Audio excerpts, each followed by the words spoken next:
بسم الله الرحمن الرحیم. السلام علیکم. د طب ګرانو محصلینو، نن درته د دې په اړه ویډیو وړاندې کوم چې څنګه کولی شئ د انټرنیټ له لارې د افغانستان د طبي پوهنتونونو مربوط کتابونه په PDF بڼه وګورئ او خپل ځیرک موبایل ته یې راښکته کړئ. نوره لارښوونه یې په دغه ویډیو کې وګورئ.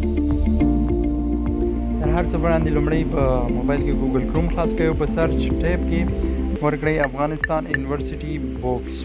افغانستان یونیورسټي بوکس مې چې ورکړ په سرچ ریزلټ کې چې کله ای کمپاس افغانستان راغی نو دغه باندې کلیک وکړئ.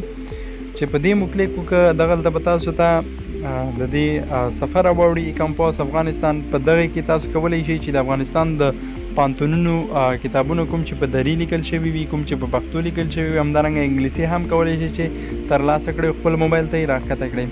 دغلته د پوهنتونونو نومونه هم لیکل شوي دي. د دغه پوهنتونونو باندې چې کلیک وکړئ نو کولی شئ د همدغه پوهنتون مربوط چې کوم کتابونه وي هغه ترلاسه کړئ. په سرچ کورسز کې کولی شئ چې د پوهنځي نوم ورکړئ او د همغې پوهنځي مربوط کتابونه چې دی ترلاسه کړئ. موږ ورکوو میډیکل، موږ غواړو چې د طب اړوند کتابونه وګورو او تر خپل موبایل ته یې راښکته کړو. نو دا مو چې کله په سرچ کې ورکړ میډیکل، دلته سرچ ریزلټ میډیکل ټیکسټ باکس راوړي. میډیکل ټیکسټ باکس باندې کلیک وکړئ نو تاسو ته به د طب پوهنځي کتابونه راوړي. په دغه برخه کې 214 طبي کتابونه موجود دي. تاسو کولی شئ چې د دې لیست هم وګورئ.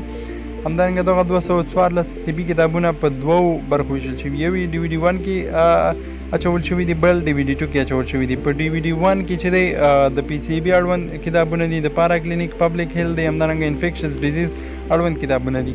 په DVD 2 کې چې دی بیا د داخلي، همدارنګه د جراحي، د اطفالو، نسایي ولادي، عصبي ناروغۍ، کلینیک پورې چې کوم مربوط دي هغه په DVD 2 کې چې دی کولی شئ ترلاسه کړئ. دغلته هم کولی شئ چې خپل کتابونه د خپلې برخې ترلاسه کړئ. د PCB چې کوم کتابونه وي هغه ترلاسه کړئ. دلته یې ورسره خپل وزن هم لیکلی وي او کولی شئ په کلیک کولو سره یې چې دی خپل موبایل ته ډاونلوډ هم کړئ. دغلته که پارا کلینیک کلیک کوئ نو د پارا کلینیک ټول کتابونه تاسو ته دغلته درکوي. که چیرته داخله کلیک کوئ، انټرنل میډیکن کلیک کوئ نو د انټرنل میډیکن په اړوند دلته چې کوم ټول کتابونه انټرنل میډیکن داخلي دي نو هغه دلته ټول راځي. که چیرته موږ DVD 1 کلیک کوو نو کولی شو چې موږ چې مخکې یادونه وکړه چې په دې کې د PCB اړوند، د پارا کلینیک، پبلک هیلث او د انفیکشس ډیزیز اړوند کتابونه چې دی ترلاسه کېږي. چې دغه کتابونه وګورو نو پبلک هیلث مثلا موږ کلیک کوو نو دا دی موږ پبلک هیلث چې دی کلیک کو. دغه کتابونه چې کوم پبلک هیلث پورې مربوط دي هغه راووخته. دلته یې د کتاب نوم هم لیکلی دی، د لیکوال نوم هم لیکلی دی، صفحې هم لیکلی دی او د پوهنتون نوم هم لیکلی چې کوم پوهنتون پورې مربوط دی. مثلا موږ غواړو چې ډیموګرافي ډاونلوډ کړو، خپل موبایل ته راښکته کړو. نو دا چې موږ کلیک کړو نو موږ سره به دغه خپله ډاونلوډ شي، ډاونلوډ به روان شي. چې کلیک کړو نو موږ ته به ولیکي چې دغلته تاسو یې ډیموګرافي چې دی ډاونلوډینګ روان دی.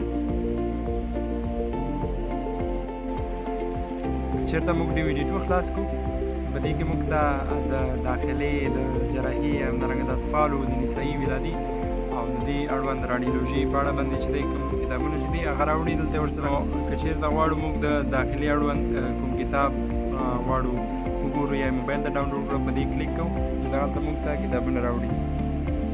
دلته یې نوم هم ورسره لیکلی او لیکوال هم لیکلی، د صفحو شمېر هم لیکلی او کوم پوهنتون پورې چې تړاو لري نو هغه لیکلی. لکه که غواړو چې دلته دا هم ځان سره کاپي کړو، ډاونلوډ یې کړو نو لکه مخکې مو چې څنګه طریقه وکړه دا هم همدغسې په دې باندې کلیک کوو. مثلا موږ غواړو فزیکل ډایګنوزز ان د هسټري ټیکینګ، دا غواړو چې خپل موبایل ته ډاونلوډ کړو نو دې باندې کلیک کوو.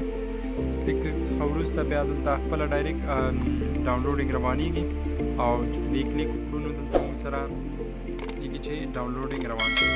په دې طریقه کولی شئ چې طب پوهنځي، نه یوازې دا چې د طب پوهنځي بلکې د افغانستان د ټولو پوهنتونونو بېلابېل کتابونه خپل موبایل ته راکاپي کړئ.